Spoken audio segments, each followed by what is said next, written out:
I'm Don Tse, better known as the Don of Beer. And I'm Em Sauter, better known as Pints and Panels.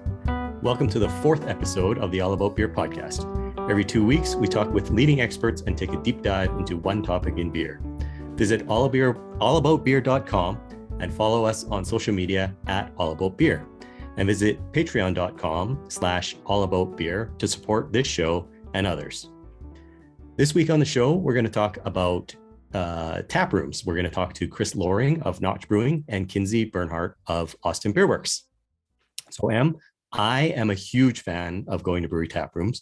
When I travel, that's usually my first stop. I like that you can get a sense of the ethos of the brewery. You get to taste a bunch of different beers. You know that the beer that they serve in the taproom is going to be treated well. And maybe you get to meet the brewer or somebody else who can teach you a few things about the beer you're drinking. How about you? Well, I like a good tap room. And I think there's a huge difference between a good one and a great one and a not so great one. So I'm really excited to have these two guests on today because I want to learn more about what makes a good tasting room versus just you've been to those tasting rooms. It's like, oh, it's that stool, that really uncomfortable stool that they're just going to stack in the corner, or the beer is going to be in a glass that's not clean, or there's a TV that's too loud, or I'm a cranky old lady. So I'm very particular about a good tap room. And luckily there are some great ones out there. And I'm excited to talk to Chris and Kinsey today about those. Yeah, I agree with you. Well, we'll introduce our guest and get into a conversation. But first, we're going to take a moment to hear from our sponsors. And if you would like to help support the show, please reach out to podcast@allaboutbeer.com. This show is brought to you by Athletic Brewing Company. Athletic Brewing Company's award-winning craft non-alcoholic beers are fit for all times: downtime, work time, game time, even gym time. Pick a time and grab an Athletic, because it's about time you could enjoy a great tasting brew anytime you want, even right now. Head to athleticbrewing.com and get some fresh brews delivered. New customers can even get 20% off with code AllaboutBeer20 and free shipping on 2 6-packs or more. Hi, this is John Hall, the editor of All About Beer, inviting you to check out the Drink Beer, Think Beer podcast. It's available on all of the major platforms, and the weekly show features long-form conversations with brewers, growers, and personalities from the beer industry. New episodes release every Wednesday. Just search Drink Beer, Think Beer. Chris Lohring began brewing in the early 1990s, spending time at a number of breweries and taprooms before founding Notch Brewing Company in Salem and Brighton, Massachusetts. Chris has been in the industry long enough to develop strong opinions, but with the knowledge to back them up, all without becoming too jaded. He remains a passionate advocate for beer, including for lager and session beers. His passion for beer, community, and music is reflected in his fantastic tap rooms, breweries, and beer gardens. And that's why we asked him here today. Chris, welcome to the show. Thanks for having me. I appreciate it. So for people unfamiliar with Notch, can you tell us about Notch, and particularly since this episode is about tap rooms, what makes the Notch tap rooms special, and how do they reflect your beer? Sure. So Notch is 12 years old this year. We primarily brew European-influenced beers, lager in particular. Most of our beers have modest alcohol, really based on that kind of European tradition of multiple rounds in a beer garden, beer hall. We have 2 tap rooms. Our flagship is in Salem, Massachusetts, and that's been in operation for 6 years. And then we built and opened our Boston location in the neighborhood of Brighton in just last year, 2011. And both of those really are built to emphasize the beers that we produce in the experience and in the atmosphere we feel highlights and complements the beers. So I think when you walk in the door, you understand right away that it's a little bit different take on what a U.S. consumer would see when they walk into what they would have expected in a hazy IPA kind of tap room experience, which is a little bit different than what we provide. So can I pull on that? Like, in what definitely. way? What is describe what's different, I guess? In everything I'm going to say, I always like to say this is just our point of view. what I'm saying, what we do is not correct versus someone else being wrong. Right? This is just our point of view. Yeah. Because just because we're for something doesn't mean we're against something else. But I've been a brewer for decades, and I have things, the ways I like to enjoy beer, and they kind of fly in the face of where the current trends were going, in terms of every beer has to be a new beer experience for a certain customer. That led to flights. That leads to rating beers. That leads to antisocial environments a lot. A lot of people have their head in the phone, more concerned about telling other people who aren't within the room they're in about the experience they're having through rating and social media. And I really wanted our beers to be consumed in an environment that were more communal and more about the person sitting across the table from you. So we don't have a bar with seats. We don't have televisions. A lot of this seems kind of not standard, but more familiar now, because I think a lot of tap rooms have gone in that direction. But when we started, building this place 7 years ago, that was definitely unique. And our staff saw it when we opened. One of the first things they noticed in Salem was people didn't have their heads in their phones because they're sitting across the table from each other. And it's kind of rude to pull out your phone when there's, your significant other or your friends across the table from you, and you get your head in the phone and they're staring at you. Right. So it leads to a more communal environment. So in our tap room, beer hall, and beer gardens, you definitely see more of that. It's all shared tables. You don't own the table, you share it. And it's very informal and relaxed in a way that I think people really enjoy. I think that's a general theme in tap rooms, where it's more of a coffee shop than it is a restaurant. You walk in, you get your beer, and you can hang out as long as you want. No one's forcing a check at you, or they're not this, need to turn the table because they got to do so many covers in a night. And I think that's where a lot of people have really connected with tap rooms in a way they haven't connected with beer bars or restaurants. But with that, there's a lot you can do underneath that kind of like relaxed and informal environment. And we leaned in more towards the German, Czech beer hall kind of vibe based upon what we're doing, without being Disneyland about it or Disney World about it. We're not trying to recreate those experiences, right, letter for letter. We're trying to have an appreciation of those, but doing it in a way that is still true to us and unique to us. Do you do events? Sorry, Don. No, please. Do you do events? Like I find a lot of tasting rooms now are trivia night, live music, paint night. I mean, you name it, they do it. Does Notch do anything like that? I know you have a skee ball machine.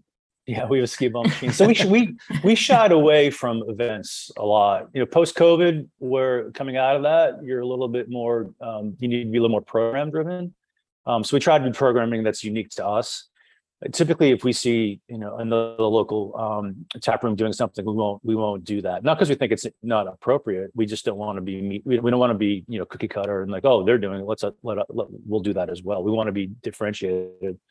The skee ball machine came from because Salem has a unique amusement park that is 150 years old, that has a arcade that is basically old school games and skee ball. If you grew up in Salem, you played skee ball. So the skee ball machine was really a nod to the history of the town, because everyone who grew up here walks in and is like, yeah, skee ball. It's a second nature to everyone. Yeah, we're gonna roll. We're gonna roll a little bit and have fun and remember what it's like when we were a kid. So that's where it came from. But back to the question of events. We try to do events based around the beers that we produce. That's really the main theme. So we do things like Kolsch Night. Kolsch is a year-round beer of ours. So we have a Kolsch Night where it would be similar to the experience in a Kolsch house in Cologne, where you walk in, there's only one beer being served. You sit down at a table. Server comes over, puts the beer in front of you, puts a notch, on the coaster. That's where our name comes from. The antithesis of a taproom experience, right? One beer, you don't need to order. It comes predetermined size in a stanga, which is 2 liters, and served from a crans, the tray. And at the end of the session, they count up your notches and you pay your bill. And it's a industry heavy event because industry people love it. Brewers love this, but we're seeing that being more popular with consumers too, because it's so different. And a lot of people haven't traveled. It's the last 2-3 years have been really difficult to get on a plane and go somewhere. So you can bring a little bit of experience there.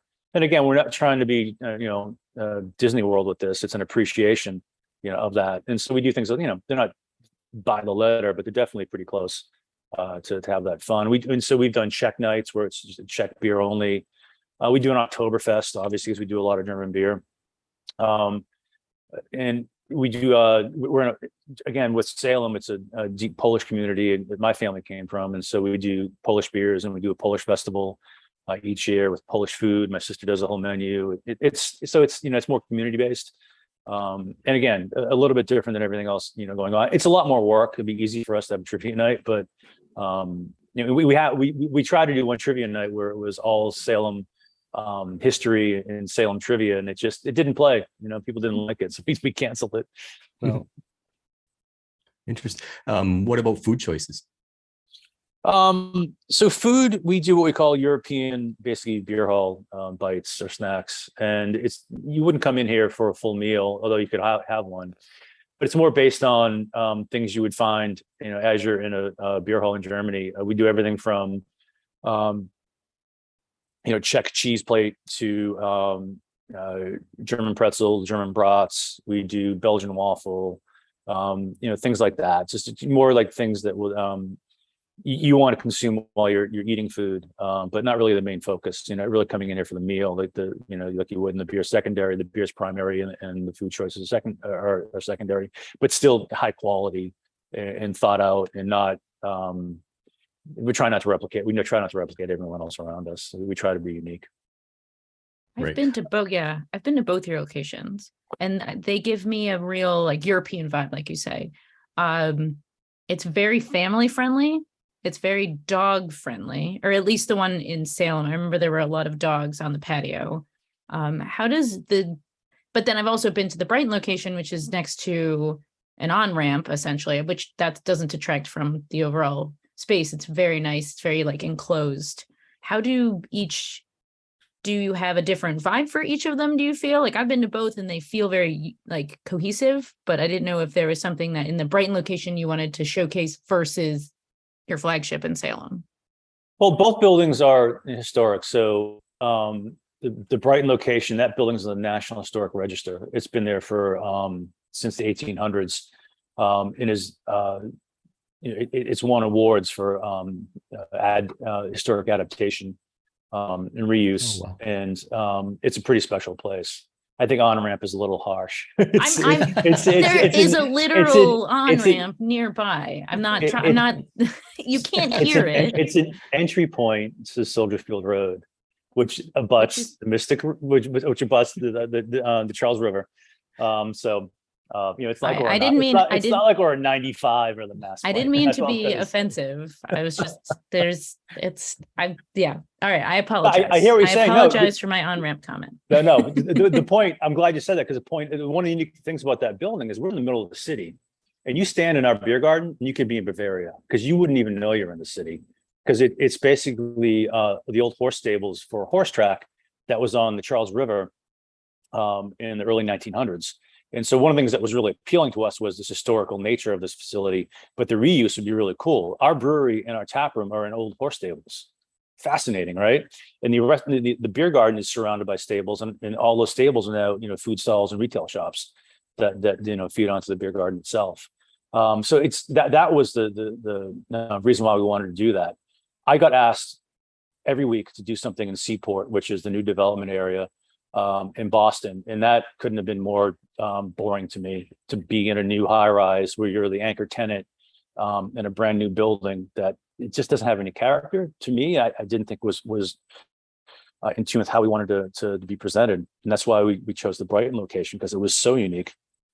In Salem, we're in a building that is 100 years old, over 100 years old.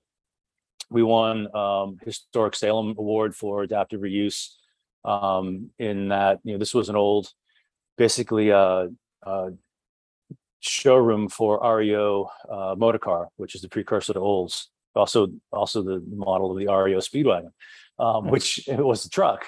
And so we're in an old, basically, 1914 showroom and garage, which has 20-foot ceilings and wonderful brick architecture and detail and design. And those elements really spoke to us in terms of where we wanted to do our beer drinking. And it offered us the ability to work with the buildings in a way that, I always walked into Salem and said, all we need to do with this renovation is not fuck it up, because the bones were so good. So we didn't really want to layer on a bunch of stuff on top of it. I had this idea that I wanted to recreate the Golden Tiger in Prague, which you've ever been to, is like arched ceilings, wood. And I walked into that spot in Salem, was like, we can't recreate that here. It's just, we have this beautiful building, so let's work with what we have. So again, we weren't trying to be, paint by numbers, check beer hall, but we wanted to have a feeling of it, but work within the space that we had, So I think both locations are very different, but they both have that feel of like, all right, there's a really important building here, great architecture that was paid homage to, and then as little was done to it as possible, because we were working with such great bones. So yeah, that's kind of like the genesis of the two bodies of buildings that we worked with.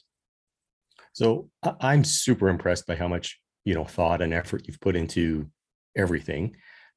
Do you feel, I mean, I know you did it for your own reasons, but do you feel your customers appreciate that and understand it? Do you think that do you ever have to fight back against customers saying, well, why don't you have flights? Everybody has flights. I want to have a flight. It's a little bit easier today than it was 7 years ago when we opened. The day we opened, I looked at our staff. I said, I'm putting a lot of pressure on you, because we're doing a lot of things that other tap rooms do. We were not doing a lot of things other tap rooms do.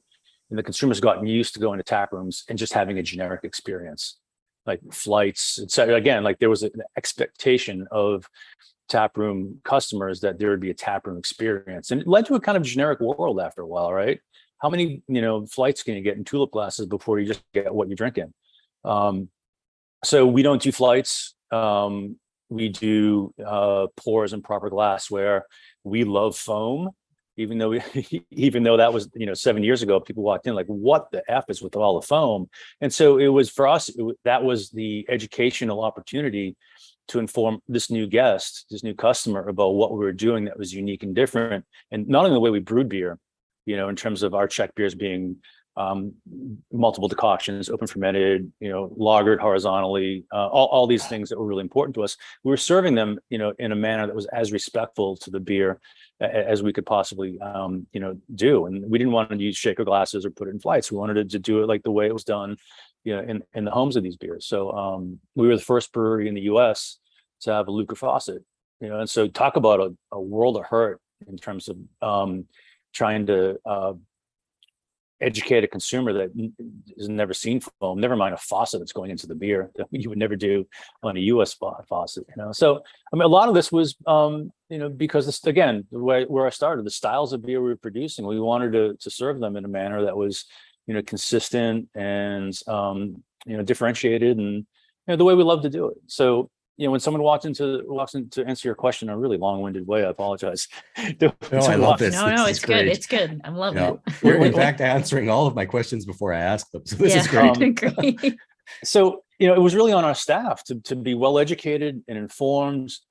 In a lot of them wanted to work because, we're only serving beer. There's no mixed drinks, limited food menu. And then they learned, they understood all the beer knowledge they had to assume right away. I'm like, wow, this is a lot of work. Mixed drink is actually easier. But they came through in spades, and we had to put our head down for a number of years to even get recognition of what we were doing. But it paid off. It paid off in a way that people start to understand after a number of years. Like, oh, all right, we're not doing is really unique, and it's really cool, and the beers are good, and the service is good, and we won people over, and we've had people leave because we do things differently. And Salem is a tourist town for a lot of the year, and tourists have an expectation of what they want. And if it's not there, they'll leave. But we have nine for every one story there. We have 9 stories of a customer came in and didn't really understand what we were doing, got the beer, came back to the bar and said, thank you, that was really good, that was really cool, I never experienced the beer like that before. I'm really glad that you walked me through that. So again, a little bit of effort, but a great reward. How do you educate your staff? Like, is there readings? Is it just learn by doing?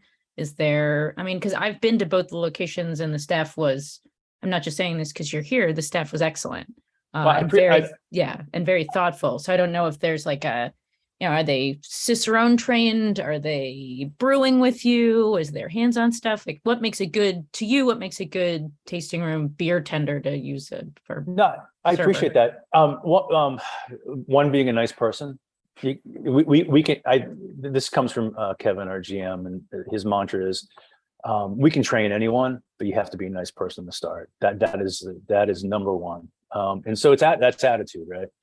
But from an educational standpoint, Cicerone is not something we advocate. If you are one, great, we'll appreciate that. But we have a very narrow kind of focus in what we do. So Cicerone's pretty wide ranging, right? But helpful.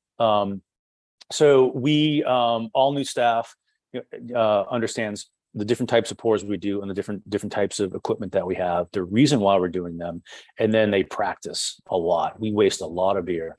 And making sure people understand how to pour the beer.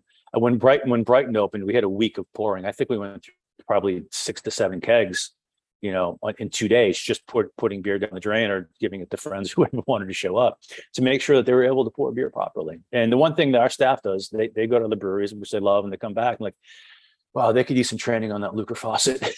we hear that a lot because it's hard. It's not easy. It's not easy to master unless you do it with repetition and iteration. So there's the hands-on, and then there's the training that we do in terms of beer education. We have a restaurant's called Pre-Meal, but before we open every single day, 15 minutes before we open, a brewer will come to each one of the locations, or at the location, come to the bar and give a pre-meal on a beer or a serving technique or something new.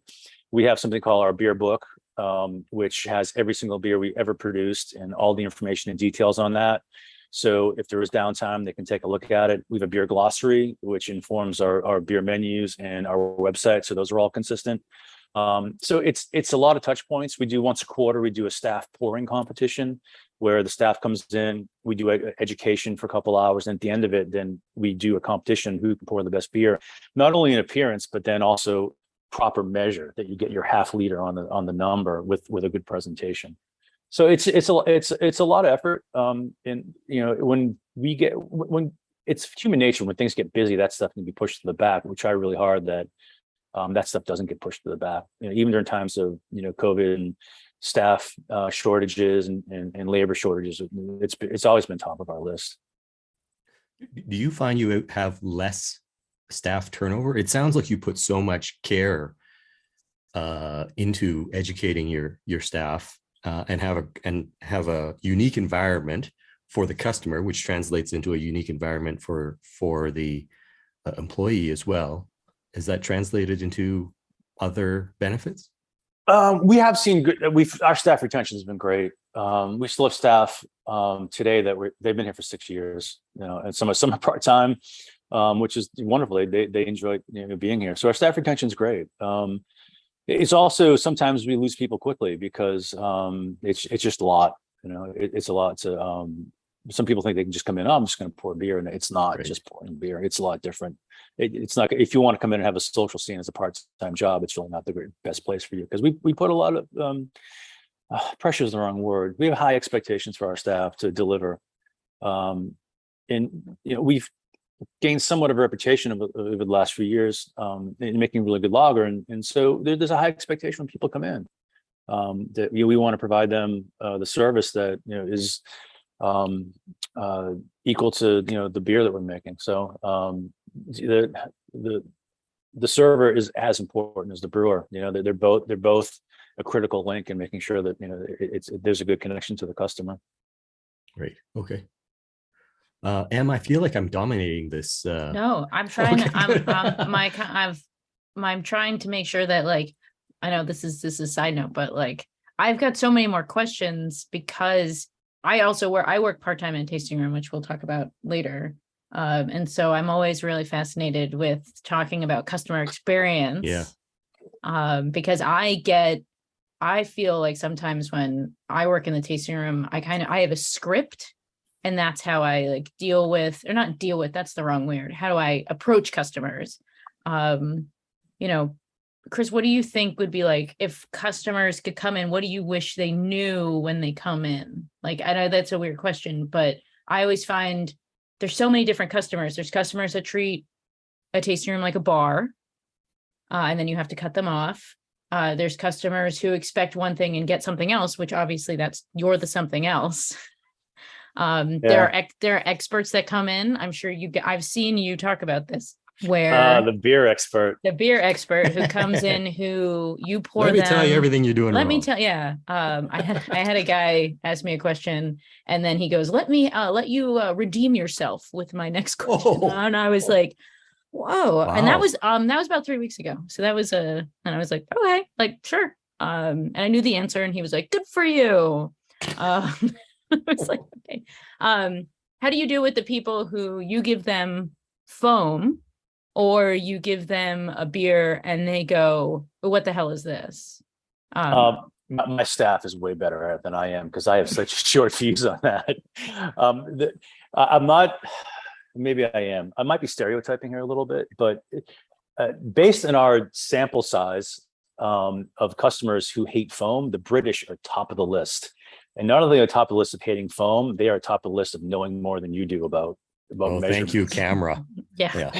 So I know that's rooted, that's based upon weights and measurements and all this stuff in the UK, and so we try to talk them through. They're actually getting a full measure. What is wet foam? What does that wet foam contain in terms of beer? And a lot of people just don't have it because they think they know more than you, and we just try to treat that with kindness and smile, and that's really hard.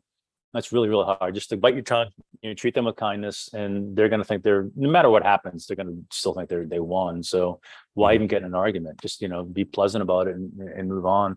So again, that's a lot of pressure on our staff.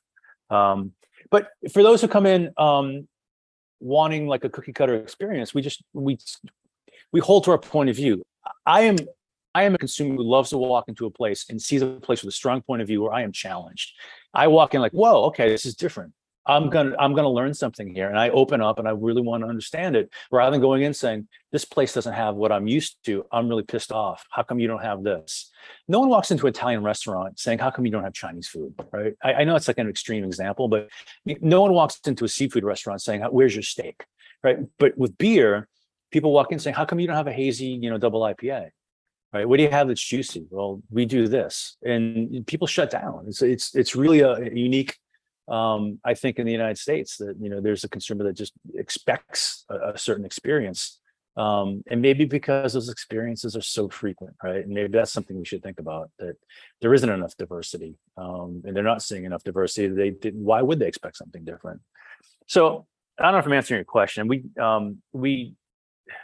have the difficult, customer. We just try to smile and be kind and treat it with respect, and just let them know what we do, and they can either come aboard and have fun with us, or they don't, and that's their decision.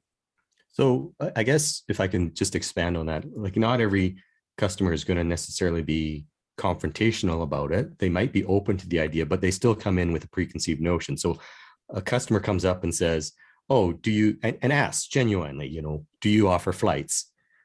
What's the response they'll get to that? We don't offer flights. We don't offer flights, but what we do offer are schnitz. Schnitz are a German and Czech half pour, and that allows you to sample 8 ounces of the beer, rather than 4 ounces, and it gives you a little bit more time to experience that beer. So we can offer that. We can offer those instead. Okay. And most people are like, oh, okay. And so to the couple that comes in wanting 2 paddles to be able to rate it on Untappd, they get 4 schnitz and share them, and so they can still have their experience a little bit. But for us, it's we make some delicate beers that aren't going to show well in a glass that's really small, that warms up over time as you're drinking these other beers, and it's just not the way that we want our beers to be presented to consume. We really want them to be consumed the way that we brew them for. But the schnit for us is just a way for us to kind of come in from a different angle on that. I also want to say that schnit is a fun word to say. It's fun. I'm as a lightweight, I'm a big schnit fan, because you can get like 2 or 3, and then you're like, I'm good. But I got to try a few options. Fractional pours are I'm a big fan of not necessarily flights, but a good fractional pour. And isn't it great? Isn't it great to get them in the glass that is much larger than the pour? Because then you get to smell the aromatics. And the foam. foam. You get to drink it like you're drinking out of a normal glass, not out of this little taster where you can't really experience all that. That's why I love the schnitz. I get schnitz all the time because as a brewer, I want to constantly taste our board because I want to make sure everything's tasting the way it should. And the only way I can do that is to have smaller pours, right? And so I typically do that after work. I get like 3 schnitz or something like that. And I'm not 3 beers in. I'm a beer and a half in. Yeah. That's really great. Right. Chris, we're running a little bit short on time here, but I do want to ask specifically about the side pull tap. Very popular. You were the first one to have it in America, but they're very popular now. For those who are unfamiliar, what is it? What makes it great? What should consumers appreciate about it? So the Lucre faucet, which we call the side pull faucet, it's different in design from a typical American faucet. The side pull or Lucre faucet has a ball valve, which is the most important part. And that ball valve allows you to restrict flow to create foam. So when it's not fully open, that restriction will cause CO2 to come out of solution and create foam. The second part of that Lucre faucet is in the downspout, if you will. There's a fine mesh screen that then takes those bubbles that have been forced out of solution and puts them into a uniform small size as you're pouring into the mug. So then the way you pour is you create foam coming out of the faucet first. You put your mug into underneath that flow all the way at the bottom of the glass. So you're creating foam first. So 3 fingers of foam are created, and then the faucet's turned all the way on, and clear beer will come out. That clear beer then is built underneath the foam, and so at the end you get what looks like a mug. If you have a Czech mug, looks like it's like half foam, half beer. The way the mug is designed is you're going to, when that beer dissipates, because the foam has a good deal of beer in it, it's going to dissipate and you'll get a 1/2 liter of beer, 2 fingers of foam, and you drink through the foam, which is really dense and creamy. And that foam has a lot of aromatics coming out of it as well, good hop character coming out. And when you get to the beer, because the beer has not been like slow pour will knock all the CO2 out of solution, where the Lucre pour allows you to pour the beer and maintain that carbonation. So the beer's bright, and has that carbonation that's going to be there through the foam. So it's a great experience of drinking through that foam, getting to that really bright, well carbonated beer. For a pale lager, a Czech pale lager, it's really much different than something that would be a standard pour off a faucet. Again, it's not better. It's just a different way to experience it, and I really like that for our Czech lagers. Do you do other pours off the side pull other than the Czech lagers, or so would you do a best bidder through, or we will not do other beers through the Czech faucets. We have 4 faucets to pour in Salem and in Brighton. In Brighton, they all come direct from our lagering tanks. In Salem, we do keg in Salem, but we typically have 2 pale lagers, 2 Czech pale lagers, a 10 and a 12 Plato, an amber or Pol Tmave, and then a dark, either Tmave or Cherney, all year.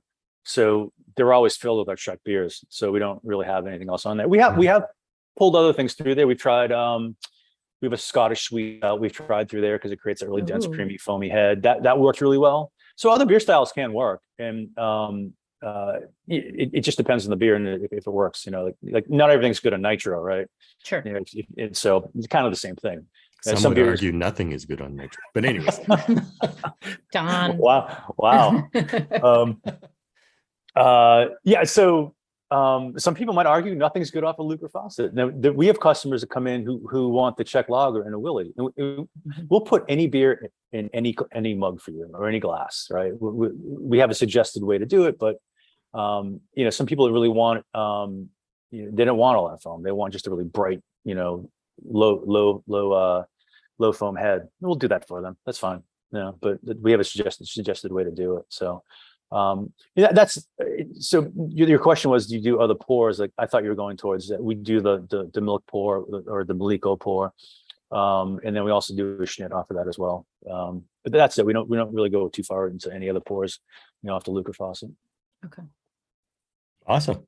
I want a beer off a Lucre tap right now, Don. I want to go to Notch. That's what I want to do. Come on down. Wow. This was great. So thank you very much, Chris, for being on the All About Beer podcast. No, I appreciate it. Again, I just want to finish with saying that we're not doing this because we think we're more correct than something. This is just our point of view. I go to other breweries who do nothing like we do, and I love them. I love going there, right? Because it's nothing like we do, and it's refreshing to see something different. I just like different points of view, and so it's fun to see a lot of variety, and that's what we're really trying to show. There's other ways to do things. Yeah, you can like funk music and classical music. The yes, two things. Yeah, you absolutely can. So that's a good analogy. Sorry, Em, I cut you off. Oh, no, you're good. I was just going to say that I want to go to Notch. That's all. I just want to keep talking about how much I enjoy I like the vibe. It gives me like if a German beer garden and an English pub had a baby. In the like pub vibe that like you go to a pub to spend time with friends and family, not in the like actual aesthetic of the pub. No, I think that's fair. Like we're not trying to be, Disney World with our approach to these cultures. We're trying to just appreciate them. And if there's, in the true American fashion, there's a little bit of a hybrid, right? And that it kind of works for us. So I appreciate that viewpoint. I think that works. That's right. Thank you. Awesome. Thank you again, Chris. All right. Thanks so much. Appreciate it. Thank you. Cheers. We'll have a chat with Kinsey Bernhard next, but first, a word from our sponsors. This show is brought to you by Athletic Brewing Company. Athletic Brewing Company's award-winning craft non-alcoholic beers are fit for all times: downtime, work time, game time, even gym time. Pick a time and grab an Athletic, because it's about time you could enjoy a great tasting brew anytime you want, even right now. Head to athleticbrewing.com and get some fresh brews delivered. New customers can even get 20% off with code ALLABOUTBEER20 and free shipping on 2 6-packs or more. Hi, this is John Hall, the editor of All About Beer, inviting you to check out the Drink Beer, Think Beer podcast. It's available on all of the major platforms, and the weekly show features long-form conversations with brewers, growers, and personalities from the beer industry. New episodes release every Wednesday. Just search Drink Beer, Think Beer. Kinsey Bernhard is the director of hospitality at Austin Beer Works and the host of the Boys Are From Märzen podcast, which is a craft beer podcast featuring women in the industry. She is a member of the Austin chapter of the Pink Boot Society. In her free time, you can find Kinsey spending time with her dogs, Oberon and Otto, hiking, reading, or browsing the frozen food aisle at Trader Joe's. Kinsey, welcome to the show. Thank you so much for having me. I'm excited to be here. Cool. Well, we're here to talk about the tasting room. At first, can you just tell us, you work at Austin Beer Works, what you do there, and your, tap room. What's the tap room like at Austin Beer Works besides what you do there? Yeah, so I am the director of hospitality. It's kind of a fancy word, or general manager. So I oversee the entire tap room. We have a permanent food truck on site, so I oversee that, and the kitchen staff and merch, all of that fun stuff. So everything you think of when you go into a tap room or tasting room, I basically oversee that. A little bit about Austin Beer Works. We are located in North Austin. We just celebrated 12 years of business, which is exciting. I just came on with the company back in May. I just moved here from Louisville, Kentucky. We have about 20 beers on tap, everything from light lagers, to IPAs. In Austin, you don't find a lot of dark beers, but we do have one, especially this time of the year. People are not wanting a stout when it's 100 degrees on, but we do have a stout on right now. It's pretty low ABV, close to about 4.5%. Like I mentioned, we have an on-site food truck, which is pretty cool. We've had that for a while, so it kind of alleviates the pain that some people experience of having a kitchen inside a tap room, which I feel like a lot of breweries are moving towards the permanent food truck kind of outside the tasting room. But yeah, I've been here almost 4 months and really enjoying the role. And Austin's a really cool city. It's a really great beer city. Cool. So I guess my thing is, so I've never been to Austin. Don, have you been to Austin Beer Works? I apologize. I have not. No, yeah, I have not. I haven't been to Austin since I was 12, so I was not drinking beer at that age. But what's it like when you walk in? So like if I'm a customer and I've never heard of your like brewery or Mhm. beer tasting room, like I'm walking in, what should I expect? What's different than the normal? We just had Chris Lohring on, and his thing was Notch is not the typical tasting room. Whatever that means, like what to you is Austin Beer Works the typical tasting room? What does that mean to you? How is it different? Well, feel like now a lot of days you see very, I don't want to say modern, but a lot of new breweries in the past like couple years, they're kind of going with a different way of designing tap rooms. Either it's very modern, it's kind of, we're not seeing the warehouse tap room that you used to see, 5, 6, 7 years ago. So we're, like I said, we're 12 years old. So we're a pretty old, brewery. And it's not that it's old looking, but you definitely see things in there that you don't really see with breweries, that have opened in just the past 5 or 6 years, especially the newer ones. Some of these new breweries are so nice and pretty and clean, and that's awesome. But we're a little bit, I want to say kind of homey. You walk in, we have 8 huge, giant wooden tables. I mean, they look like, we cut a big tree in half, and they fit about 16 people, excuse me. And then so that we have 8 tables inside.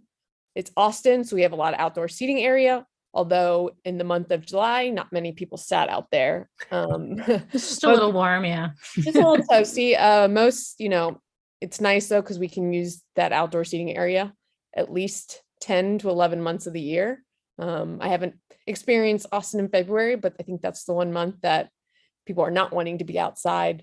And then, yeah, we have a bunch of outdoor seating area, misters, covered, covered patio, ones that aren't covered. You walk in, we've got, very bright colored, with like signs. One of our big key words is quality. And so when you walk in, you see this big sign that says quality right behind the bar. You can see, we call them our hockey glass. So you can see the cellar, which is our fermenters, through the hockey glass on the, when you walk in right to the right, which is pretty cool. So you see a lot of people walking up to those. We're open right now and we're brewing right now. So you kind of get to see a little bit of live action, if you want to call it, of beer actually being brewed and transferred, which is really cool. I love, when I can go to a brewery and I can see their production area. You can walk all the way over and you kind of see the cold side of it too. And I think that's just a really neat aspect of Austin Beer Works that you don't get to see with a lot of breweries. And we've got pretty big tanks, so it's kind of cool to see how much beer we can actually brew. How many people, what's the seating capacity for your tasting room? Oh gosh, I should know this answer, but large, small. I mean, you don't have to give it like an approximate. So inside's probably about, 16 times 8 is whatever that is off the top of my head. Yeah, I was going to be like, yeah, whatever that number. 124. Thank you, Don. Yeah, thank you, Don. Yeah, about, I'd say we can fit inside maybe close to 100, over 120 people. And then outside, it's kind of limitless. We have 10 to 15 tables outside where people are always filled. So we can fit a pretty big number of people in our space. So we're pretty close to the new soccer stadium here in Austin. So during any kind of home game, we get a pretty big crowd in there, which is pretty awesome that we can fit them. But you're not feeling like it's really crowded. I know a lot of people post-COVID have had issues with big crowds. It doesn't ever feel like that with our tap room. We have a lot of outdoor space. So it's cool to be able to spread people out and not feel like you're on top of each other during busy events. And we have a lot of I don't want to say gravel area, but some area that we can set up for vendor markets, bring in events, have stuff, kind of live music outside for events. We have that area to do that as well. We are in an industrial area. So it's kind of funny. People always, we get a lot of tourists who come in and want to come to Austin Beer Works, and they're always like, I'm really surprised where you are. There's nothing else around here. And there isn't. When we got this building, 12 years ago, this was, it wasn't as industrial as it is. And we'd hoped to make it more of I don't want to say a nightlife area, but we're the only, it's not, you don't walk to Austin Beer Works. So it's a little bit different in that aspect, but we've created such a brand and an identity that it makes people want to come up and see us. And there are breweries within driving distance. So it's nice to have that as well, so people can kind of brewery hop as well. But yeah, we're in an industrial like park, lots of, businesses and that kind of thing, lots of trucks, moving stuff. So it's just a little different in that aspect. But, we really, as a manager, I really like to hone on the fact that like people come to see us for a reason. So let's kind of give them the best experience they can. Oh, that's good. Do you feel, so just on that, do you feel extra pressure to give people a better experience because they've made an effort? That's funny you asked that. It's something I thought about a lot recently. Someone brought up a good point to me. It's like, when I say probably about 60% of our customers each week are new customers. And, Austin it's a very big tourist town. It's warm. It's cool. It's quote unquote, I don't want to say up and coming. I think it's past that point. The hot city to live. It's the LA of Texas. So yeah, I definitely feel a little, as in me and my team, a little pressure of like, hey, these people are coming in here because they've heard about us. Because the really interesting about Austin Beer Works that I want to mention is we don't distribute outside the city of Austin. We are just in the Austin metro area. So you cannot find our beer in Dallas, Houston, San Antonio, any of the other big cities. So there's a pressure that when, people come to Austin, they've heard of us. They've probably had our beer before, whether it's through friends or family, or, they were out at a bar. So there's a pressure to kind of give that really great experience when somebody comes in to finally, see our tap room. And, obviously you always want to hammer down a great, customer service experience with your staff. And I think we do a really great job of that because we know that so many people who come through our door are first timers. But I mean, of course we have regulars, but a majority of our customers are people who are in town visiting from, whether it's somewhere in Texas or, we constantly see people from all those states, whether it's, Pacific Northwest or the East Coast, or so it does add a little pressure. But as such an established, brand, they've been doing things so well for so long that it makes my job just a little bit easier. Do you guys do flights? We do. We offer flights. It is, 4 in a flight, standard, I think they're 5-ounce glasses. So 4-ounce pour with the little foam. Those are very popular. Obviously, when you see, especially on weekends, there'll be a group of, 5 or 6 come in and they'll order flights. And, that's just a standard. And every bartender hates flights and nobody loves them. They are a pain, but I think they're very important to be able to try 4 different beers. Especially we have a lot of beers on tap that we don't package. So it's really important to be able to have them try all those and then, maybe, buy a full pint of it. One thing I like to hammer with my staff is, yes, it can be annoying when someone wants to try 6 different tasters of a beer, but let them try it. I'd rather waste, an ounce of 6 beers and 16 ounces of a whole beer or something if the person didn't like it and return it. It just enhances the customer experience. If you're like, yeah, hey, let me give you a sample. My thing is, people are their own best judgment of their own taste buds. Like I know my taste buds better than the bartender I'm talking to. So bartender can describe the beer, but the person's not going to know if they like it unless they try it. What percentage of people do you think will order a flight and then will order a full pint after? It's probably low. I would say maybe, if we do, 20 flights, it's probably, I would say a majority, Okay. I'm trying to think. I'm bad with math. I can't tell. I'm actually bad with math too. I want to go back and say that 16 times 8 is 128, not 124. Yes. Anyway, sorry. Don. No one's I would actually, I take that back. I would say, most people who order a flight will then order a pint. Okay. I don't think people are coming in and ordering 2 flights. Right, okay. I was thinking the fact like they order a flight and that's it. But if they are staying and they get another drink, it probably is a full pint of something that was in the flight, or I guess I'm just trying to understand, some of the consumer behavior and how that maybe reflects what you do then.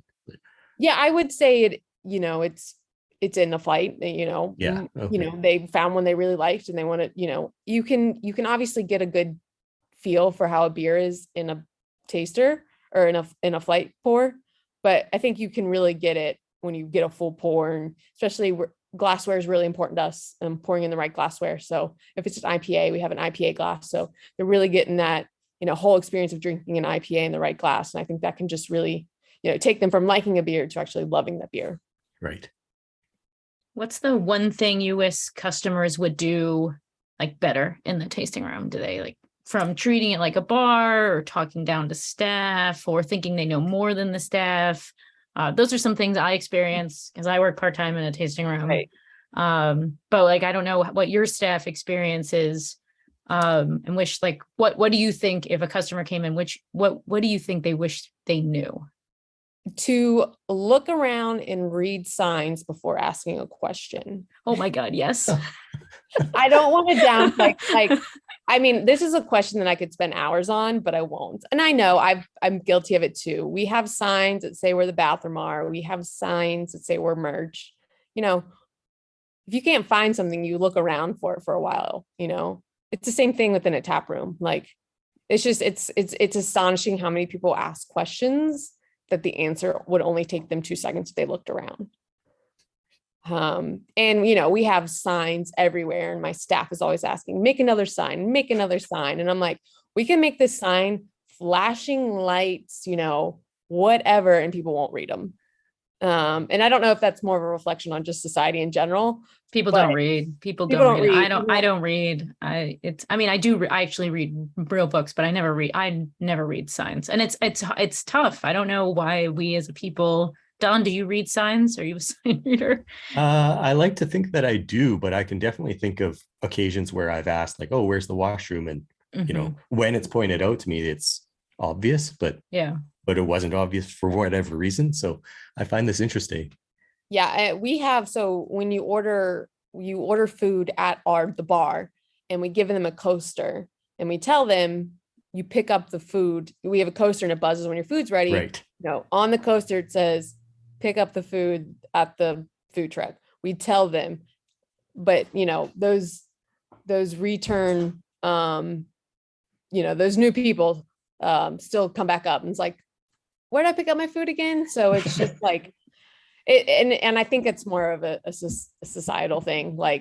No, I don't want to say it's laziness. It's just, we're so, we'd rather just ask the easy question than, us doing the work. Right. But that would be my one thing, take a time, maybe look around, there's probably only a few places that a bathroom would be in a tap room. And I'm sure if you walked that way, you'll find it. Look for a hallway. Yeah, it's usually, especially in our tap room, there's only 2 places it can be. I like that. Not the answer I was expecting. Yeah, I'm trying to think. Yeah, when you ask them, I'm like, okay, everyone obviously gets a lot of normal questions, what kind of sours, beer related questions. I know. I mean, the biggest question we get is do you have sours on tap? But I was trying to think of something, different. Mm-hmm. What's something that you wish people appreciated the effort that you put into it? I'm thinking, for example, no customer ever really appreciates good line cleaning. But of course, good line cleaning is really essential to presenting beer properly. So other things like that, or are there things you feel go unappreciated? That's funny you say that. We just cleaned our lines yesterday, and it is a process. We were here about 7:30 a.m. and finished at about 11. So anyone wants to know, Awesome Beer Works lines were cleaned on September 6th. You heard it here first, everybody. Yep. I think one of the things is, like I mentioned earlier, we do the different type of styles of glassware. We have the IPA glass, which is, it's kind of got a little bit of an open at the top. I don't know what exactly it's called. It's definitely a style of glassware that I've seen more recently breweries use. We also have a Willie Becker, which we use for all lagers.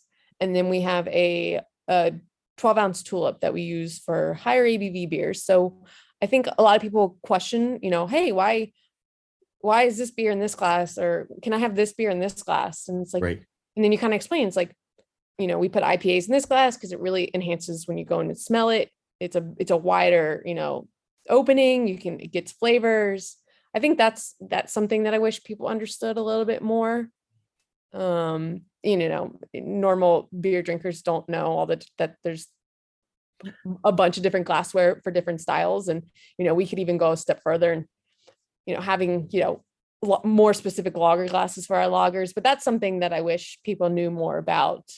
Do you think consumers are receptive to it though? Like when they say, oh, actually, can I have this beer in that glass? And presumably your staff then explain it. And then is that, oh, that's interesting. Or like, no, this is what I want. No, I definitely think people are receptive to it. Oh, okay, good. Yeah, I think it's a great learning lesson too, obviously a lot of breweries do like just the standard pint glass because they're cheap, easy to stack. But it's really nice when you go into a brewery, me as a customer, and seeing that the brewery cares about, serving beer in the proper glassware. It's, Right. It's attention to detail that, us beer nerds. So it's nice, us beer nerds recognize, but so it's nice to educate just average customers about it. It's like, oh, okay, Austin Beer Works does care, they want us to have the best, some people might be like, they want to have the best tasting experience possible. So, yeah, that's kind of a cool thing that I like seeing my bartenders, educate staff or customers on.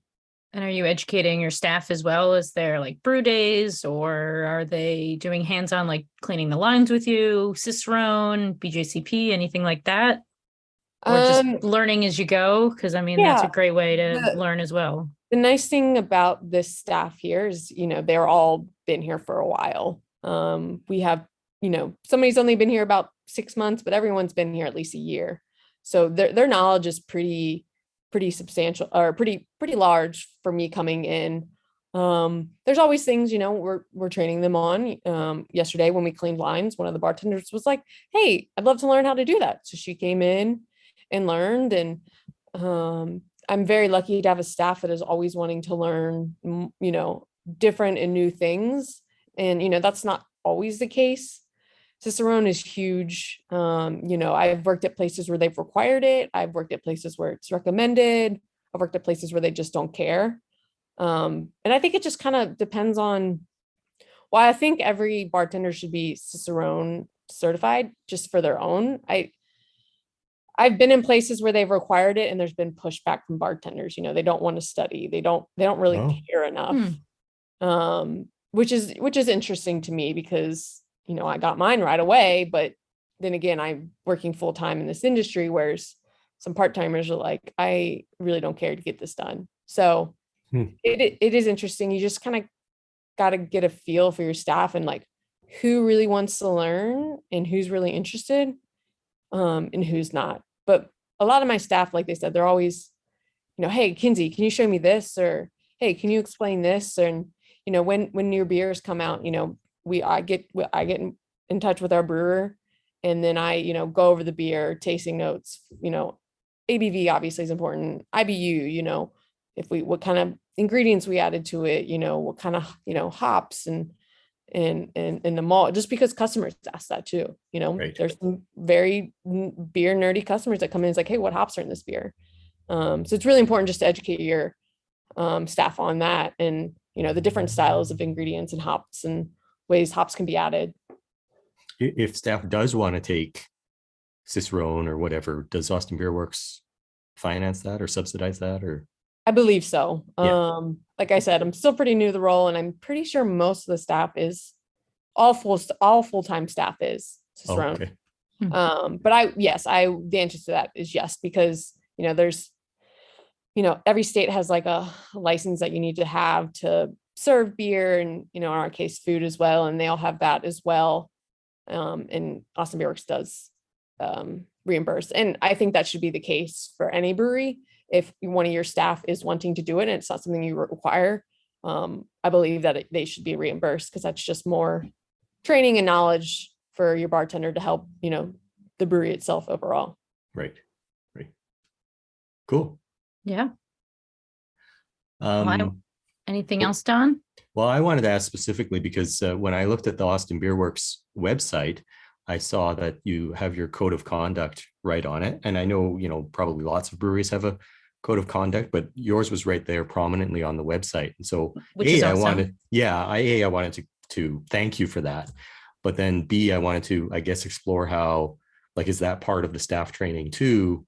Or like, how do you ensure that your tap room is welcoming to everybody, and that your staff, that the code of conduct is adhered to, I guess, and not just idle words? Yeah, so we get I will have to comment that all happened before I got here, but we did do the Brave Noise collab, which made us create a code of conduct. And obviously everything that's happened in the past year and a half has been at top of mind for Austin Beer Works, which was one of the main reasons why I came and joined the team here. I asked about it in my interview. But yes, we obviously definitely adhere to that. My staff is aware of it. Unfortunately, I'm not always in the tap room being able to hear everything between, employees after work or customers come in, but, they know, like, we don't put up with anything. And that if there was an unruly guest or interaction, you can kindly ask that person to leave. Yeah. We have, a lot of our bartenders are females. So it's very important to us. And I think it should be important to a lot of breweries, but unfortunately we're not seeing that. So it was really awesome when I started working for Austin Beer Works, that was on their website and something that was, important to them and still is. And yes, you were made aware of it when you're hired. But I also think it could be revisited every now and then as well. And, that's something that I need to be better about with my staff and stuff. So yeah, that's a great question. Awesome. Thank you for that. Yeah, it's really nice to see. So, and have you had Austin Beer Works beer, Don? I have, yes. It's excellent. I agree. It's really, really good stuff. And everything I've had from them has been, again, I haven't been to Austin in so long, but it's really nice to see. I really enjoy when tasting rooms adhere to the place that they're from. Mm-hmm. I find that really nice. Do you have, you have your own vibe, but is there anything that's like Austin about Austin Beer Works? Like, I don't even know what that means. We do a lot of collaborations with local organizations, which is really cool. Collabs I always love collabs, and especially with ones of different organizations around the city. Austin is a music city, if you haven't heard. So we try to work with any kind of local group that's, supporting local musicians, minorities, any Latin. There's a Latin art weekend event here in Austin this weekend, and we brewed a beer for it, which is pretty cool. Called, that's cool. Somos Libres. We worked with a organization called Of Color, and they designed the can label. So it's really cool that we get to work with so many awesome, local organizations here in Austin. And like I mentioned earlier, we are Austin. We don't distribute outside the city. Mm-hmm. So our brand is this city and the people we serve. And that's something we really try to remember. And like I mentioned this earlier, it's like people come in, they want to come to Austin Beer Works. So how can we give them the best experience possible? And we've been open 12 years. So I think they're doing a pretty good job at it. And I think I'm hoping I'm helping, with that as well, being here for the past 4 months. I'm sure you are. I couldn't imagine you not. They say I am, but well, then there you go. Well, Kinsey, thank you so much for coming on the All About Beer podcast. It was a pleasure to talk to you about the Austin Beer Works tasting room and all that other stuff. Like it seems like a really great place to visit, and for especially all the new customers that come and experience the Austin of Austin Beer Works. So I appreciate you stopping by today.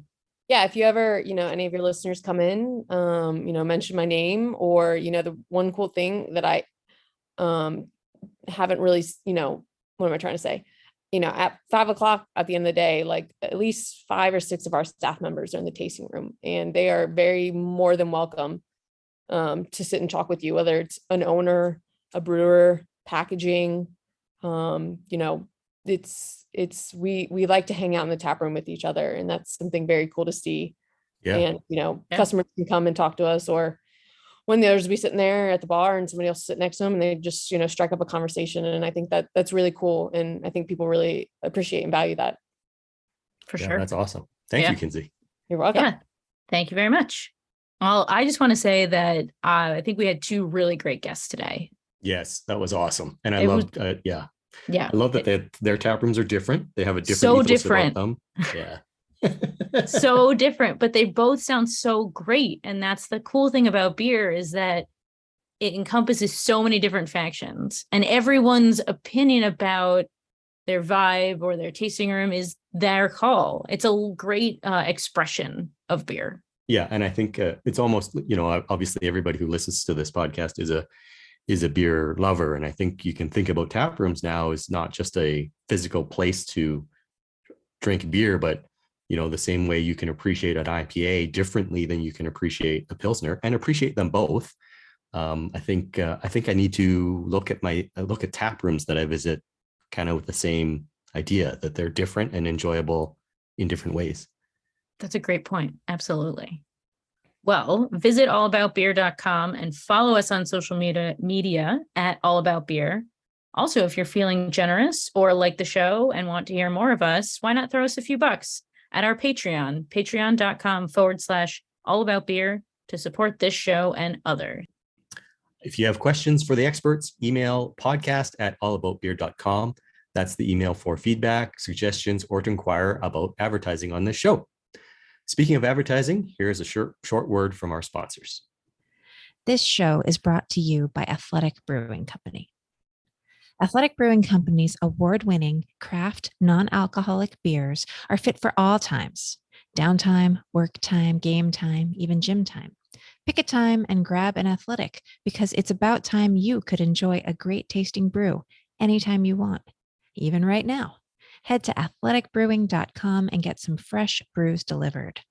New customers can even get 20% off with code AllaboutBeer20 and free shipping on 2 6-packs or more. Hi, this is John Hall, the editor of All About Beer, inviting you to check out the Drink Beer, Think Beer podcast. It's available on all of the major platforms, and the weekly show features long-form conversations with brewers, growers, and personalities from the beer industry. New episodes release every Wednesday.